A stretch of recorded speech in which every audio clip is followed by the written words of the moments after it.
اعوذ باللہ السمیع العلیم من الشیطان الرجیم بسم اللہ الرحمن الرحیم۔ ناظرین، ہم سورہ نساء کا ترجمہ تلاوت کر رہے ہیں اور آیت نمبر 154 پر ہیں۔ اس میں اللہ تعالیٰ فرما رہے ہیں، اور ہم نے کوہ طور کو ان پر اٹھا لیا تھا ان سے عہد کے ساتھ، یعنی یہودیوں کے اوپر اللہ تعالیٰ فرما رہے ہیں کہ ہم نے ان پر کوہ طور کو اٹھایا تھا اس عہد کے ساتھ، اور ان کو حکم دیا تھا کہ دروازے میں سے سجدہ کرتے ہوئے داخل ہونا، یعنی شہر میں جب داخل ہو جاؤ تو اپنی گناہوں کی معافی مانگتے ہوئے سجدہ کرتے ہوئے داخل ہونا، اور ان سے کہا تھا کہ سبت کے معاملے میں نافرمانی نہیں کرنا، یعنی ان کو ایک اور بھی حکم تھا کہ آپ ہفتے والے دن کوئی کاروبار نہیں کریں گے اور مچھلیاں وغیرہ ان کا کاروبار تھا کہ آپ اس کو نہیں پکڑیں گے۔ ہفتے والے دن اللہ تعالیٰ کی غلامی میں گزارنا ہے، عبادت میں گزارنا ہے، تو انہوں نے ان کی بھی نافرمانی کی تھی، یعنی اللہ تعالیٰ کے حکم کو نہیں مانا تھا۔ اور ہم نے ان سے پختہ عہد لیا تھا، یعنی اللہ تعالیٰ فرما رہے ہیں کہ ان سے جو ہم نے حکم دیا تھا، عہد لیا تھا، پختہ لیا تھا، پکا لیا تھا، یعنی اللہ تعالیٰ کا جو حکم ہوتا ہے وہ اللہ تعالیٰ کا عہد ہی ہوتا ہے، کیونکہ جب بندہ مسلمان ہوتا ہے تو اللہ تعالیٰ کے حکم کو وہ مانتا ہے، یہ وہ عہد کرتا ہے کہ میں نے اللہ تعالیٰ کے احکاموں کو ماننا ہے، یہ نہیں کہ پڑھنا کلمہ ہے اور کرنی اپنی ہے، یہ کام اللہ تعالیٰ کو ناپسند ہے اور اللہ تعالیٰ کے ساتھ بندہ نہیں کر سکتا۔ جب مسلمانی کا کلمہ پڑھ چکا ہے تو پھر اللہ تعالیٰ کے احکاموں کو مد نظر رکھنا پڑے گا۔ تو انہی کے لیے اللہ تعالیٰ کہہ رہے ہیں کہ ہم نے ان سے پختہ عہد لیا تھا، پھر ان کے اپنا عہد توڑنے کی وجہ سے ہم نے ان پر لعنت کر دی، یعنی اللہ تعالیٰ فرما رہے ہیں کہ پھر یہ ان کے عہد توڑنے کی وجہ سے ہم نے ان کو رحمت سے دور کر دیا، ان پر لعنت کر دی، اور اس وجہ سے کہ انہوں نے اللہ کی آیتوں کو نہیں مانا، یعنی اللہ تعالیٰ کی جو آیتیں تھیں، جو ان پر جو توریت اتری ہوئی تھی، جو ان پہ احکام تھے، ان کو وہ نہیں مان رہے تھے، ان کے احکاموں پہ نہیں چل رہے تھے، جس طرح آج کل کے مسلمان بیاج بھی کھا رہے ہیں اور مسلمان بھی خود کو سمجھ رہے ہوتے ہیں، جو کام ان کو اچھا لگتا ہے وہ کر رہے ہوتے ہیں، جو کام ان کو اچھا نہیں لگتا کریں گے۔ تو یہودی بھی اس طرح کر رہے تھے، اور ان کے نبیوں کو ناحق قتل کر دینے کی وجہ سے، یعنی جو انبیاء اللہ تعالیٰ ان کی طرف بھیج رہے تھے ان کو بغیر کسی وجہ سے وہ ان کو سیدھی راہ کا بتاتے تھے تو وہ ان کو قتل کر دیتے تھے، مار دیتے تھے۔ اسی طرح اگر کوئی بندہ ان کو آج کل کے مسلمانوں کو بھی اگر قرآن کی بات کرے تو ان کو وہ بہت غصہ آتا ہے کہ ہمیں یہ حق کیوں بتا رہا ہے، یہ ہمیں سچ کیوں بتا رہا ہے، ہم نے تو اپنے بزرگوں سے یہ سنا ہے، اور یہ قرآن میں یہ کیسے بتا رہا ہے۔ یہ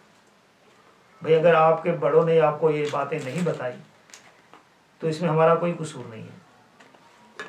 قرآن تو ہر گھر میں موجود ہے نا، آپ خود بھی پڑھ کر دیکھ سکتے ہو۔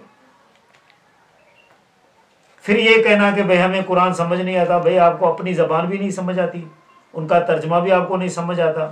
تو پھر آپ کس طرح کے پھر مسلمان ہو؟ خالی آپ نے کلمہ پڑھ لیا بس، بڑا احسان کر دیا۔ لہٰذا پھر مسلمان ہو تو پھر مسلمانی والے کام بھی کرو اور اس کو سمجھو بھی۔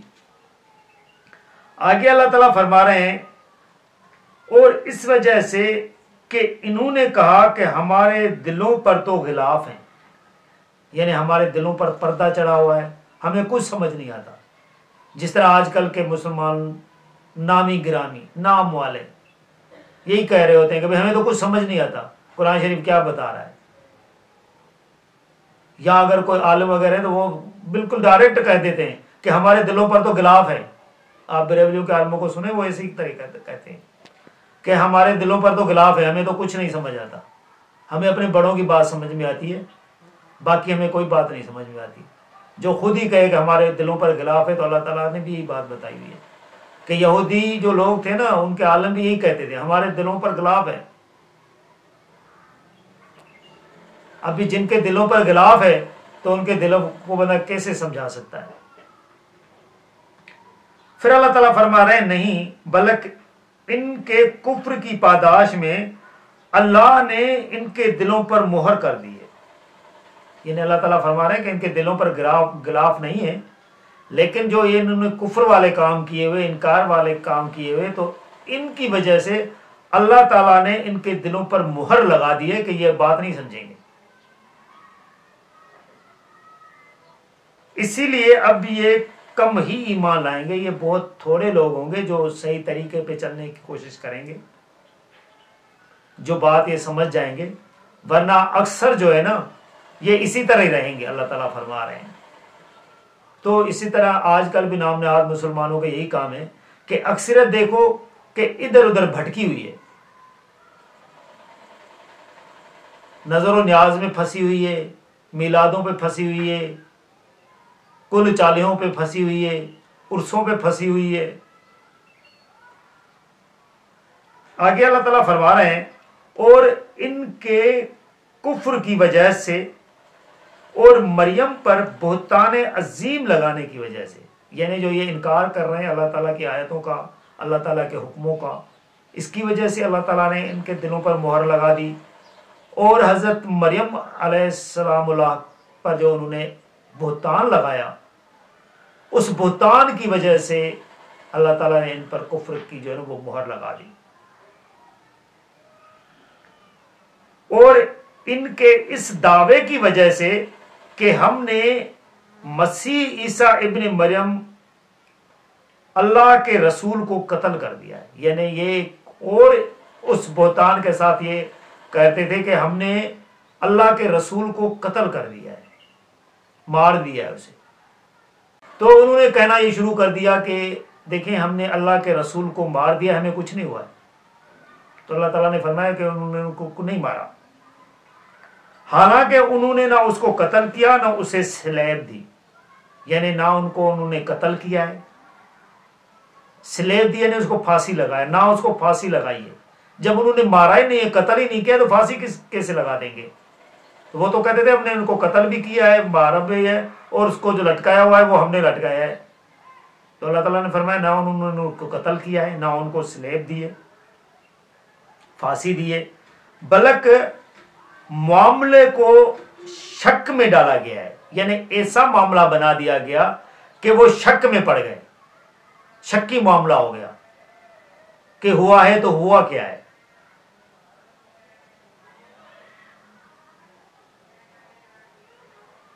اس میں جو اختلاف لوگ کر رہے ہیں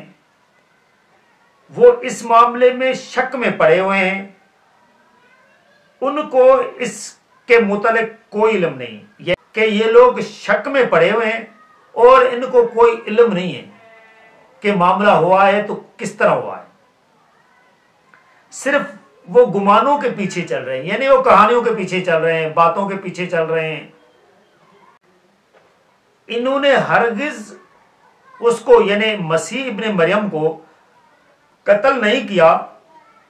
بلکہ اللہ ہی نے اسے اپنی طرف اٹھا لیا، یعنی اللہ تعالیٰ نے پھر پہلے ان کو مارا، پھر ان کے جسد کو جس کو وہ سولی پہ چڑھانا چاہتے تھے اس کو انہوں نے اوپر اٹھا لیا، ان کو وہ جسد ملا ہی نہیں۔ اور اللہ زبردست ہے اور بڑی حکمت والا ہے، یعنی اللہ تعالیٰ فرما رہے ہیں کہ اللہ زبردست ہے اور بڑی حکمت والا ہے۔ ان اہل کتاب میں سے ہر ایک اپنی موت سے پہلے لازماً اسی قرآن پر یقین کرے گا، یعنی اپنی موت مرنے سے پہلے اس قرآن پر اس کو ایمان لانا پڑے گا، اور قیامت کے دن یہ ان پر گواہی دے گا، یعنی یہ قرآن ان پر کیا کرے گا؟ گواہی دے گا۔ کہ قرآن میں آخر تک کی باتیں ہیں کہ قیامت آئے گی، سورج کا جو نشانیاں آتی ہیں، سورج کا مغرب سے طلوع ہونا، پھر یاجوج ماجوج کا جو تذکرہ آتا ہے، اس کے علاوہ زمین کا جو جانور ہوگا جو ان سے بولے گا اس کا نکلنا، یہ نشانیاں قرآن کے اندر ہیں.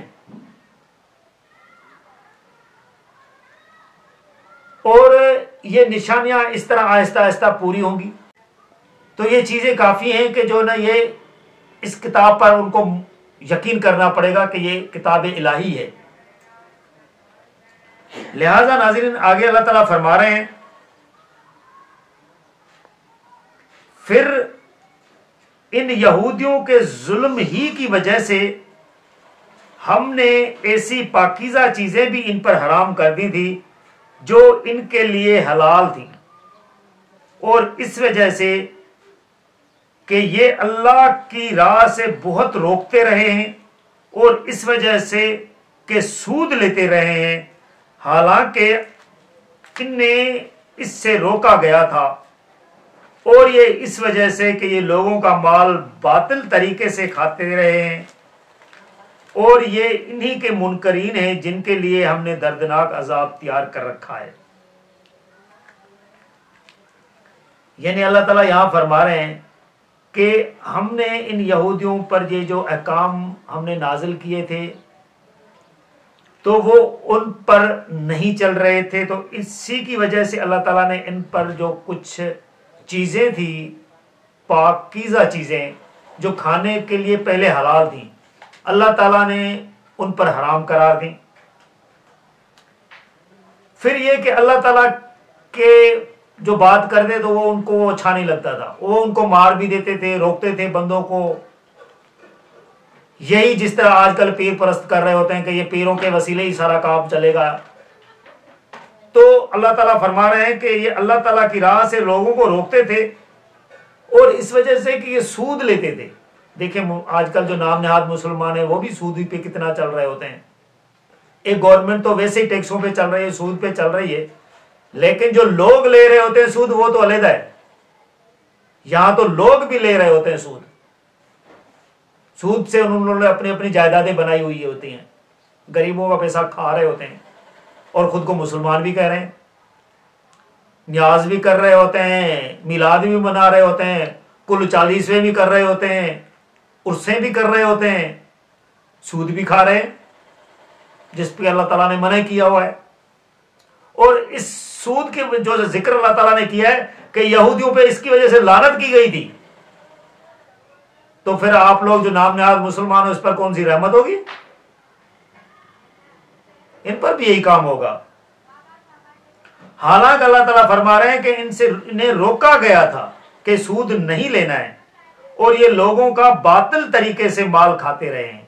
یعنی وہ طریقہ جو تجارت کا ہے، تجارت کے طریقے کے علاوہ دوسرے طریقے سے، ناحق طریقے سے وہ لوگوں کا مال کھاتے رہے. اور اللہ تعالیٰ فرما رہے ہیں کہ یہ انہی کے منکرین ہیں جن کے لیے ہم نے دردناک عذاب تیار کر رکھا ہے. یعنی پھر ایسے ہی انکار کرنے والوں کے لیے اللہ تعالیٰ نے یہ پھر دوزخ کا دردناک عذاب تیار کر رکھا ہے. تو لہذا ناظرین ہمیں اللہ تعالیٰ کی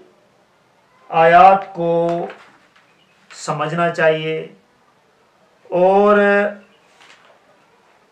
اللہ تعالیٰ کی جو آیات ہیں ان پر چلنا چاہیے، اور جس طرح اللہ تعالیٰ حکم دیتے ہیں اس حکم کو ماننا چاہیے. ہم اس ویڈیو کو 161 نمبر آیت پر جو ہے نا وہ کنکلوڈ کر رہے ہیں. آگے 162 نمبر آیت میں اللہ تعالیٰ کیا فرمائیں ہم آپ کو اگلی ویڈیو میں بتائیں گے. جزاک